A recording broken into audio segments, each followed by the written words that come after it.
हमने अपने एक वीडियो में बताया था कि कोरोना अजर अमर है। वायरस है ना, वायरस निर्जीव अवस्था में भी बहुत सालों तक रह सकता है और सजीव अवस्था में भी।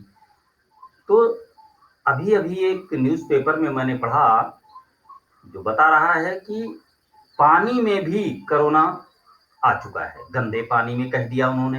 लेकिन मान लीजिए कि कोरोना से बीमार व्यक्ति हाथ-पैर धोता है, नहाता है, वो पानी में उसके वायरस चले जाते हैं, तो पानी में वो वायरस तो ज़िंदा रह सकते हैं, क्योंकि उसके लिए सब कुछ सारे संसाधन वहाँ मौजूद होते हैं और वो जीवित अवस्था में पानी में रहेगा।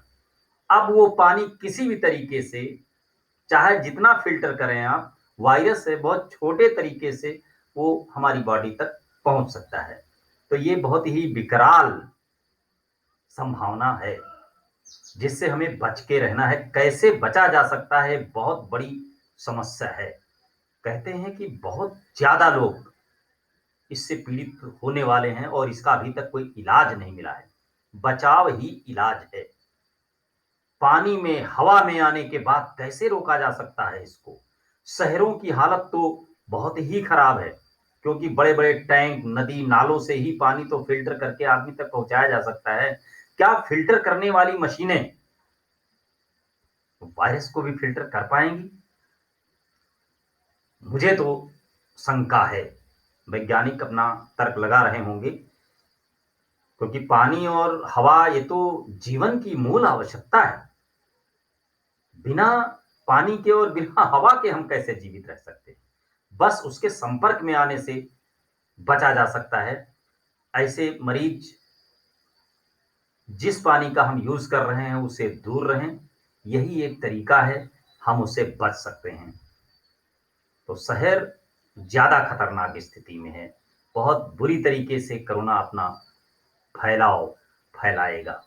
होता क्या है कि एक कोरोना का मरीज कितने लोगों के संपर्क में आ जाता है, कैसे फैलता है कोरोना, बड़ा मुश्किल होता है। एक व्यक्ति एक दुकानदार के पास जाता है और दुकान पर तो पूरे मोहल्ले के, गली के, गांव के लोग वहां जाते हैं। अगर एक दुकानदार को हुआ तो पूरा गांव, पूरा मोहल्ला, पूरी गली उस कोरोना से पीड़ित हो जाएगी, जब तक कि पता ही नहीं चलेगा ना।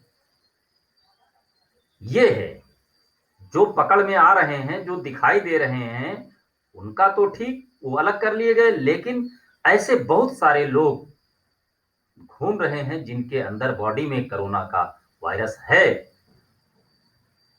लेकिन वो पकड़ में नहीं आया है। तो उसके माध्यम में जो भी उनके संपर्क में आएंगे, उनको कोरोना होता जाएगा। और कहाँ दिखाई देगा, कहाँ नहीं दिखाई देगा, ये भी एक बड़ा विषय है। क्योंकि कहते जिसके अंदर क्षमताएं, प्रतिरोधक, रोग प्रतिरोधक क्षमताएं ज्यादा हैं, उसको ये कोरोना कोई काम नहीं करेगा। लेकिन ये कोरोना का वायरस उसके अंदर होगा, तभी तो काम नहीं करेगा। अब वो जिसके संपर्क में आया, वो अगर कमजोर हुआ तो उसको हो जाएगा। तो इसका मतलब ये कतई नहीं होता कि जो स्वस्थ व्यक्ति है उसमें कोरोना का वायरस नहीं है। यानी कोरोना का वायरस होने के बाद भी लोग स्वस्थ हैं, क्योंकि वो क्षमता उनके अंदर लड़ रही है, उसके ऊपर, उस बॉडी पर कोरोना का वायरस काम नहीं कर रहा है। लेकिन अगर वही वायरस, वही स्वस्थ व्यक्ति किसी बूढ़े बुजुर्ग बच्चे के संपर्क में आता है, तो जो इस पर काम नहीं कर रहा था, वही वायरस उस पर काम करने लगेगा। ये स्थिति कैसे पकड़ सकते हैं आप? बहुत मुश्किल प्रॉब्लम है और बहुत ही बचने की कोशिश की जानी चाहिए। जैसे भी संभव हो, सब लोग अपने-अपने तरीके से अपना-अपना रास्ता ढूंढें और जीवन को बचाने का ही उद्देश्य रखें। इस समय मैं ये जनरल वीडियो डाल रहा हूं, जो सामाजिक हैं, एक समाचार टाइप से हैं, क्योंकि मेरा विषय तो जनरल स्टडीज था, मैथमेटिक्स और फिजिक्स पढ़ाता हूं। लेकिन ये तभी पढ़ा पाऊंगा जब लोग होंगे, हम होंगे, आप होंगे, दुनिया होगी। तो पहले जीवन है, उसके बाद सब कुछ है। तो पहला मिशन, हमारा जीवन बचे, आपका जीवन बचे। बचाइए, हमें भी, अपने आप को भी, लोगों को भी, दुनिया को, देश को बचा लीजिए। यही मेरी आप सबसे प्रार्थना है।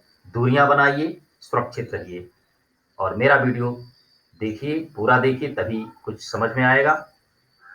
सब्सक्राइब कर लीजिए।